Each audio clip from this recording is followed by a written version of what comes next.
Yes, hello, nice to meet you.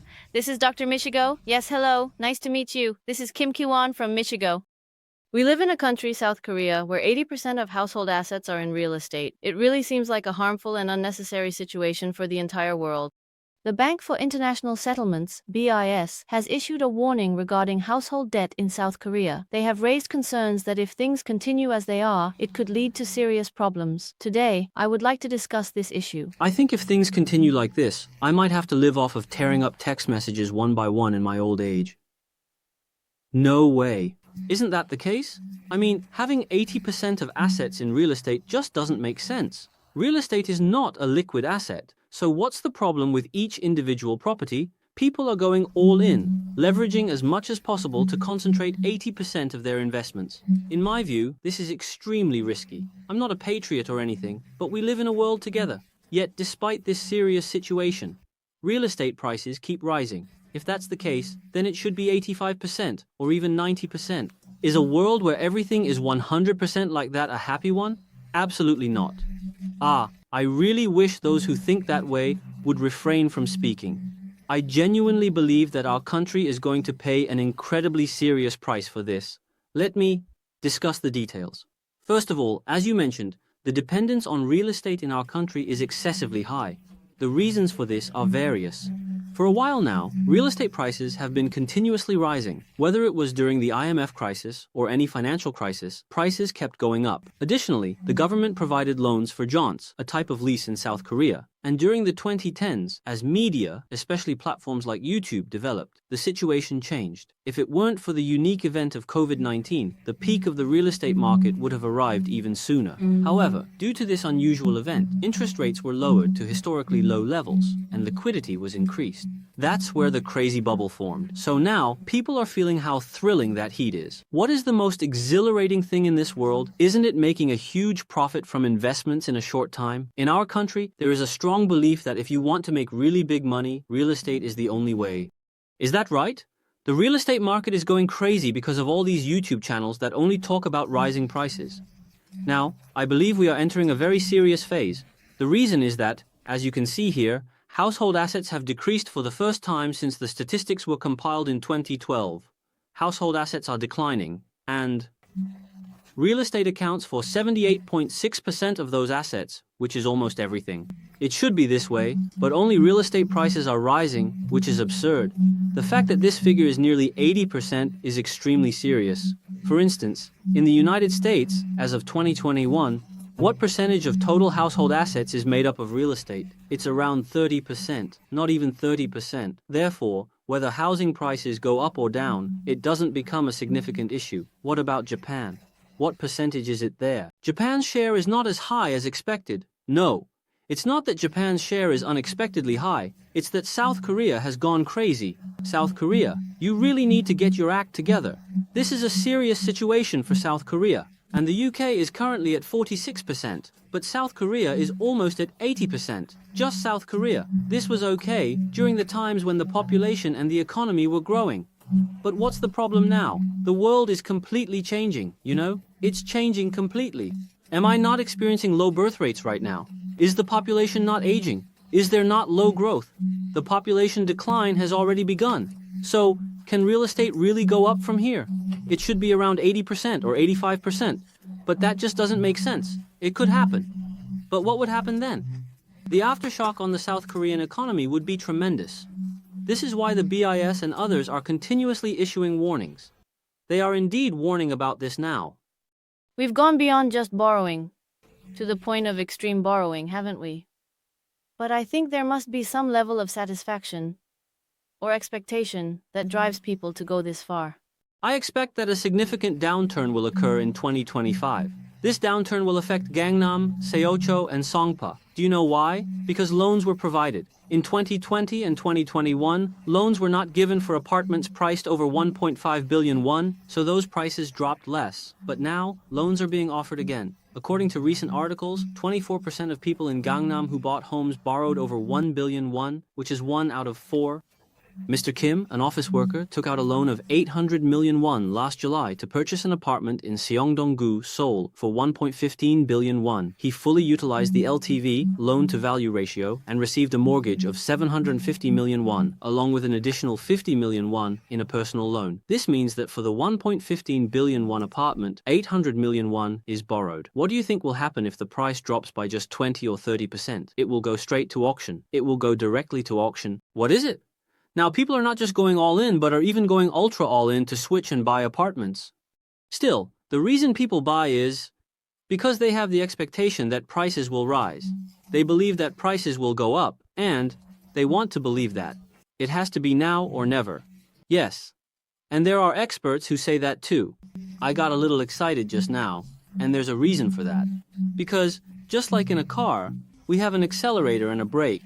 So what happens to a car if it only has an accelerator? Of course, it can go fast, but what happens if it enters a dangerous situation? Something blows up, right? An accident occurs. Then, shouldn't someone who is considered an expert at least talk about the brakes in the real estate market, in addition to the accelerator? But why is there no mention of brakes at all? Why do they always encourage people by saying that house prices keep rising and that Gangnam keeps going up? Does it make sense that these people are called experts? This is really frustrating for me.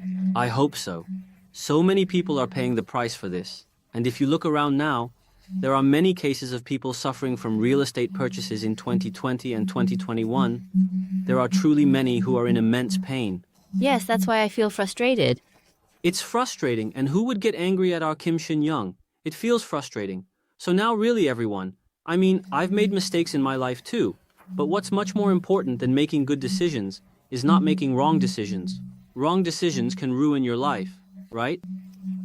To put it simply, everything falls apart because of this. Yes, what is a wrong decision? It's making a decision to buy something, whether it's stocks or real estate, just to gain something. Right now, in Seoul, sometimes it can rise all the way to the top of the head, and most of it has now reached above the shoulders. It is extremely dangerous. By the way, how much do you usually borrow? Here in this article, there is also this information. Now, there is something called a funding plan. So, if the transaction amount exceeds 600 million won, or if the property is located in speculative overheating areas such as Gangnam, Seocho, Songpa, or Yongsan, when purchasing a property, a funding plan must be submitted, which essentially asks, where is the money coming from to buy this house? Now, if you look here, this is the percentage of loans for apartments in Seoul that are over 500 million won, broken down by loan amount. Over 500 million won, as you can see, is currently at 38.87%. Almost 40% of the purchases are financed by loans. Furthermore, among the real estate transactions in Seoul that submitted a funding plan in the first half of this year, about 62% were financed through loans. They have now secured the funds to purchase. And what percentage of people have taken out loans of over 500 million won? It's almost 40%. Then, 15% of people have taken out loans of over 700 million won, and more than 6% have taken out loans of over 1.5 billion won. They bought this house, but in reality, it's not really their home. It's not their home. It's just a joint arrangement with the bank. The problem is, the bank has already established its collateral rights, so when the house price drops, who suffers? The bank doesn't lose a single one. It's my acquaintances, my family, and my friends who are suffering. So you really need to be careful. When buying a house, consider the house prices. The more expensive the area, the more loans were taken out. If you look at this data, the lightest blue indicates loans taken out for more than 5 months, while those over 700 million won are shown next, and the darkest color represents loans of over 1 billion won used to purchase a house. Now, if you look at this, in Yongsan-gu, Seongdong-gu, and then Mapo-gu, Seocho-gu, and Gangnam-gu, especially in Gangnam-gu, you can see that the color indicates amounts over 500 million won. The percentage of people who have taken out loans of over 500 million won to buy a house is 58% in Gangnam-gu, nearly 50% in Seocho-gu, 43% in Mapo-gu, 46% in Yongsan-gu, and 48% in Seongdong-gu. Can you see what percentage of people in Gangnam-gu have taken out loans of over 1 billion won? What percentage is it? 23? 24%, right? So what about Seocho district? 21%? More than 2 out of 4 people have taken out loans of over 1 billion won to buy homes in Gangnam and Seocho. Now, I had a question earlier. Gangnam is known to be expensive, right? But when it comes to investing in real estate, it's considered natural to take out loans to make purchases. And everyone seems to invest, and buy that way. In areas like Gangnam, or generally in places with high property prices, I think there are people with enough capital who might also be taking out loans. It's not just the wealthy who are concentrated there. That's a factor too. So, we shouldn't worry about those who have assets. That's why I said not to worry about celebrities. Why should we be concerned about people with money? Do they really spend their time watching reruns? Everyone is just trying to find a way to secure their own home. People like this must be watching a lot of these videos, right? Of course, I've heard that even some high-ranking individuals watch them, but those people are the risky ones. I think those are the ones who might have heavily invested. Yes, and the proportion is indeed this high. Right now, those with money, like in the US, can just pay in cash for properties worth hundreds of billions. Isn't it possible that such individuals are included in the data? In terms of regions, that's not the case.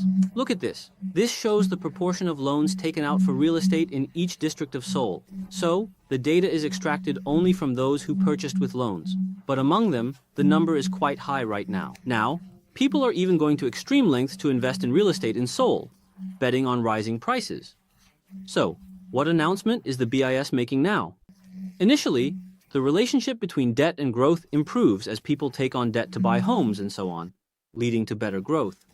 However, at some point, it reaches a peak and then starts to decline in an inverse U-shaped curve. Have you ever tried rolling over debt? Oh, you don't have it? I have done it before. Yes, but fortunately, I managed to turn it around well. However, if you don't turn it around well, what happens? Situations like those with Timon or We Make Price occur. It's good to utilize debt wisely, but at some point, it comes back to me, like a boomerang. So, what does it say here? We need to repay the debt. Because of the burden of interest payments, what happens? The future growth potential can be weakened, and that's exactly the situation right now in South Korea. With 80% of assets tied up in real estate and having purchased them through extreme borrowing, where is the money in people's pockets? This is causing consumption to freeze, and people are really struggling right now. The current state of the economy is not just serious, it's critical. Looking at South Korea, the ratio of private credit, which includes household and corporate debt combined, is currently at 222.7%. That's incredibly high. Household debt is almost entirely due to real estate, right? The fact that so much debt has been taken on for real estate means that there isn't really a way to resolve this issue. For now. In my view, a crash seems unavoidable. It's very unfortunate, but the government should have managed these issues better. I don't think we can avoid this upper crash. Now, real estate is currently all in. The population is decreasing, it's aging, and low growth is coming. So, what will the future of real estate be? Look at this. This is the population, and it has been increasing. But now, what is happening? How fast is the population decreasing? It hasn't been long since the population started to decline. But just look at the speed of this decrease. Everyone. This is really serious. It's decreasing rapidly right now. Even if you go to some famous neighborhoods, you can feel that there are no people around. Honestly, by around 9 o'clock, it gets chilly. The streets feel empty. And can you see the average age rising? The current average age is close to 46 years. However, the number of young people is decreasing, and now, the older population in their 60s and 70s is increasing. So, on top of that, 80% of assets are all in on real estate and loans are maxed out. What will happen? What will happen? Should we just keep talking about the real estate market's acceleration? Something huge is coming right now. We need to hit the brakes quickly. Individuals and companies must prepare for something urgently. Many construction and development companies are currently in a state of panic because they couldn't manage this. When I meet with representatives of those who have been running such businesses for decades, they tell me that it was much harder during the IMF crisis. Everyone is really struggling and feels like they are about to collapse. The current short-term rise in real estate is not something we should be focusing on right now. I conclude that the current situation is an unstable foundation that is difficult to sustain. It is bound to collapse. Only after that will there likely be a genuine rise. Again, such an increase could have been quite different in the past. In a time of growth, prices would have risen. However, we are now in an era of contraction. Because of this, the real estate market in the future will need to be purchased at even lower prices, and if decisions are not made thoroughly based on data, both individuals and companies can face sudden and severe consequences. It is risky. It is said that now is a dangerous time to invest, and research has already been conducted. I think those who have done this must be feeling very anxious right now. Is there any way to cope with this? There isn't really a way. What can be done? They shouldn't have done it in the first place. They shouldn't have done it in the first place. I mean, why are people around here going all in on this? And if you have gone all in, you need to hedge now. In some way. Yes. So since the damage is already done, let's just hope that a sudden crash doesn't happen. I think we need to save as much as possible, while hoping for the best. Hearing this makes me feel a bit heavy-hearted. Honestly, when the downturn came in 2022, I wish we had just let things be without artificial stimulus. It might have been tough at that time, but the market wouldn't have reached this point. By continuously trying to artificially revive the market, many people have been gaslighted into believing this situation is normal. It's really quite something. I feel very sorry. Today we discussed various warnings regarding household debt, which occupies a significant portion of household assets in real estate. It seemed like the representative was expressing some concern during the broadcast. Thank you. Yes.